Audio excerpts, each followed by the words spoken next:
Today we're going to learn how to make a double exposure using Photoshop. I quite often like using silhouettes to do this, but you don't have to.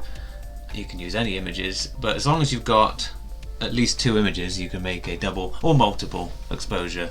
Sometimes I say multiple because it doesn't have to be double, which means 2. It can be more than 2. You can combine any number of images together, but I'm just going to be doing a double exposure. If you want to add more images, that's fine. So let's have a look at how to do this. So first of all, obviously, we need to open up Photoshop. Open it up on your computer the way that you open it up. I'm just going to open it up using the Creative Cloud app, which you can do, or you can just type in Photoshop into the search bar. It's totally up to you, obviously. These are the 2 images I'm going to use. I could just open them up from here, but I'm not going to do that because you might not have them in your area here. So just click on open and open the first image you want. I've just grabbed some images from the internet just for the purposes of this workshop. There's my image of a silhouette. So that's that one. That's one image. And I'm just going to open up my other image, which is of a forest that I found on the internet. Both images are different sizes, which is a small problem. You'll see in a minute, but I'll show you how to overcome that problem. So yeah, there's the 2 images on the 2 tabs there. You can see them separately. What you need to do is get them in the same composition. So to do that, what we need to do is click on the image that's going to be the background image rather than the silhouette. So I'm just going to click it, I'm going to drag it, I'm going to keep my mouse button held down and then just drag it down onto this composition, and it's only now that I let go of the mouse button. And there we have the forest. Now it's massive, the forest, compared to the other image, which is the silhouette.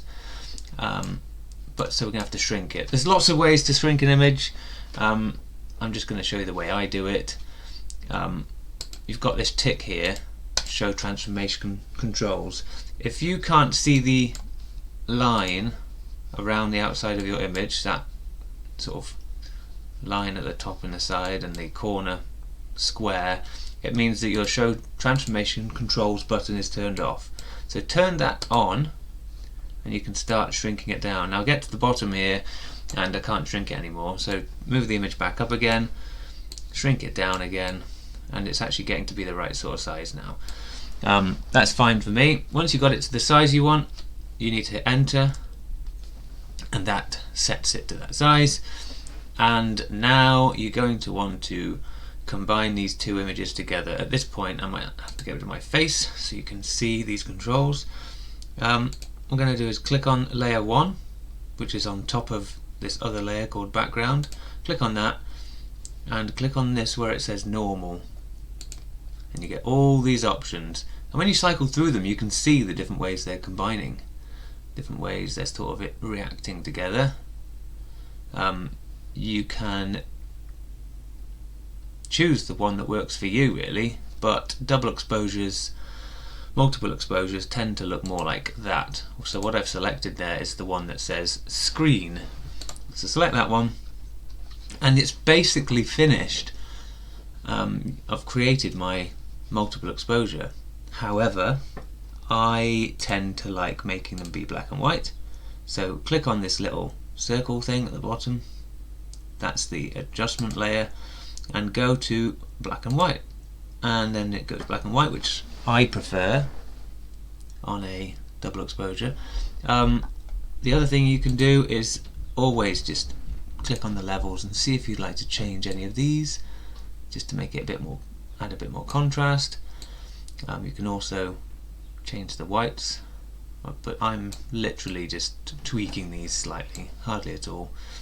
So that basically I finished, and that was really easy. The one thing I might want to do is on layer 1, I might want to just change the size of these trees. So you can adjust things so that they change the way the multiple exposure looks. So there you go. That is how you make a double exposure. That was pretty easy, wasn't it? So there are other problems you can come across with making a double exposure, and I will show you some of these problems now. So you may get problems occasionally when your image is the background isn't completely white. So if you can see on this image here, the background is grey, it's not white, and I'll show you what that does if you try and double expose. So here we go, we combine them together. The trees actually start going into the background as well as the character, so you don't get that clean line between the silhouette and the white background.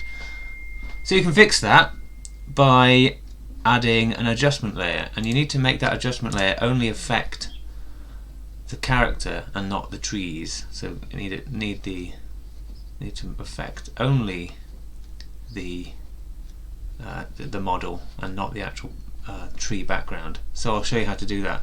So click on the adjustment layer button and go to levels, and we have a second levels here.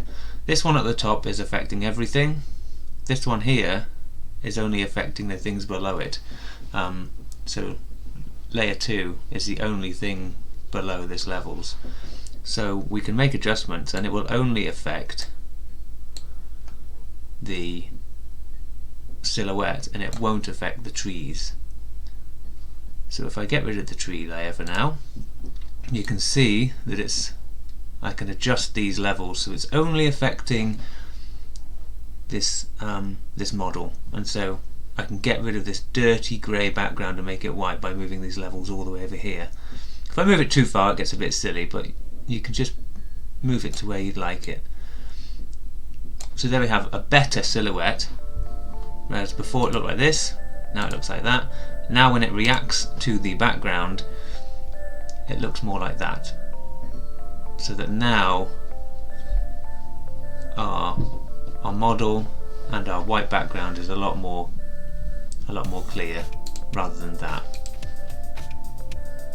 So that's the area you could get a bit of a problem if you don't have perfectly created silhouette, but you can fix it. So there you go.